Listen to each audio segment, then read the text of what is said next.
Olá pessoal, e vamos nós para a nossa videoaula de número 43, falando agora sobre critérios de integrabilidade, primeira parte. A videoaula seguinte também vamos falar de um outro critério. Bom, como você deve ter visto na videoaula de número 42, mostrar que uma função é integrável, por definição, significa mostrar que a integral inferior dela é igual à integral superior dela. Lembrando que nós estamos falando de funções limitadas definidas em intervalos fechados da reta. Uma função ela é integrável por definição se e somente se a integral inferior coincidir com a integral superior dela. E aí esse valor nós chamamos de integral da função f, nós tiramos o símbolo de a barrinha daqui e vai ser o valor da integral em si, e isso inclusive é a área abaixo do gráfico da função f, caso essa função seja positiva. Bom, sendo assim, pessoal, parece muito complicado mostrar que uma função é integrável. Aliás, nós vimos dois exemplos na aula anterior, um de uma função que é integrável e outro que não é, e não foram exemplos muito triviais. Como é que eu mostro de uma maneira um pouco mais significativa? Será que não tem um jeito melhor de mostrar, de entender se uma função é integrável ou não é?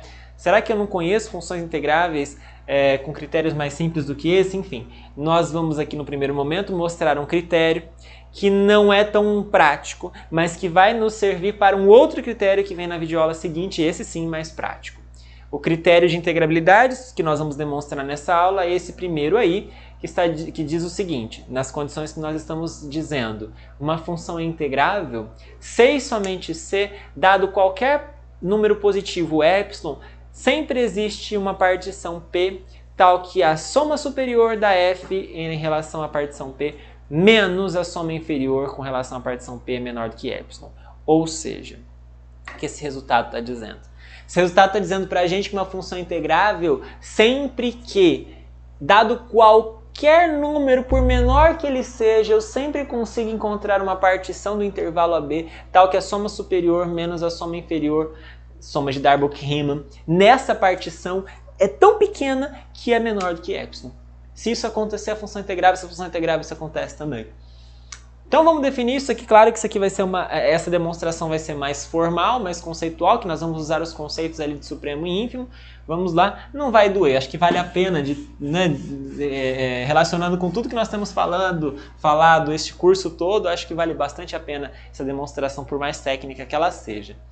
Então temos a ida e a volta. A ida, vamos supor que a função é integrável.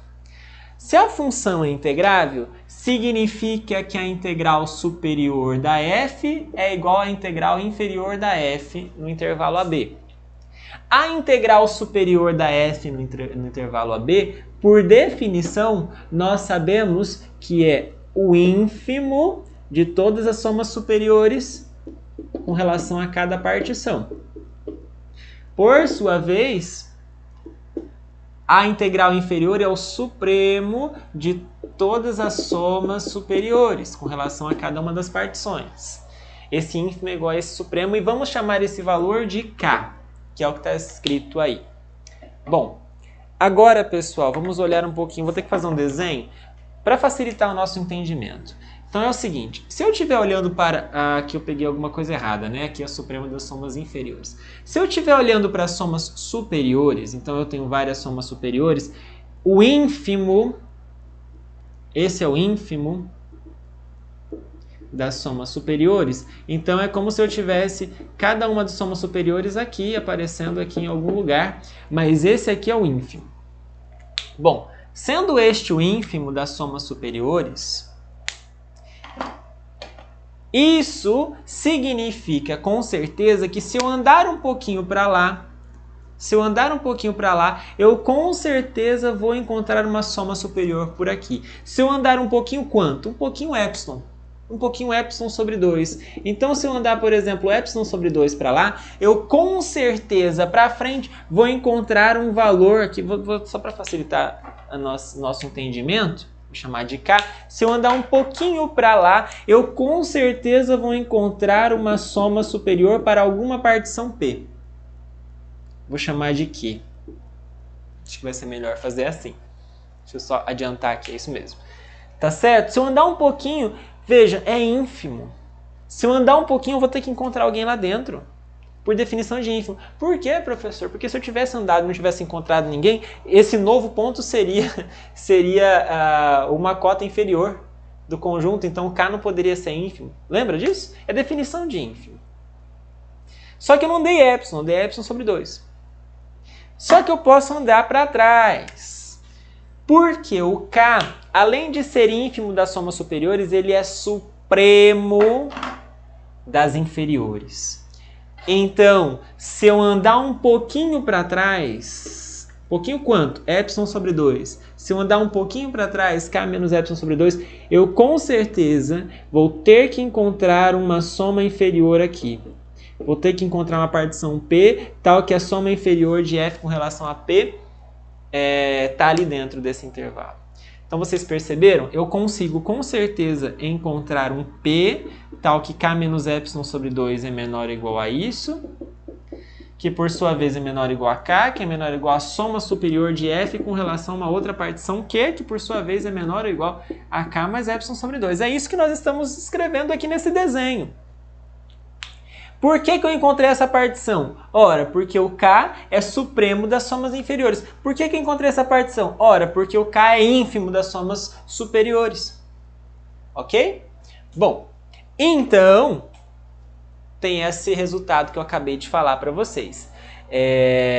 Vejam que está escrito, vejam como é que está escrito aí. Se eu observar aqui, pessoal, vocês vão perceber então que eu acabei de dizer para vocês que existe uma partição P tal que, joga esse epsilon sobre 2 para lá, soma inferior mais epsilon sobre 2 é maior ou igual a K, que é o que está escrito aqui, maior do que K, que seja, não precisa do menor ou igual, né?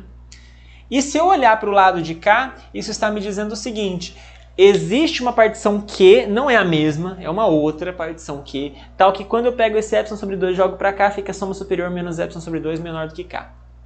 Então fica essa situação aqui. Ok? E daí, nós vamos concluir, portanto, que se você faz a diferença, olha só, olha para essa expressão, pessoal, ó, olha para esse começo e para esse final. Faz a diferença, pega esse S maiúsculo, deixa aqui, pega esse S minúsculo e joga para lá.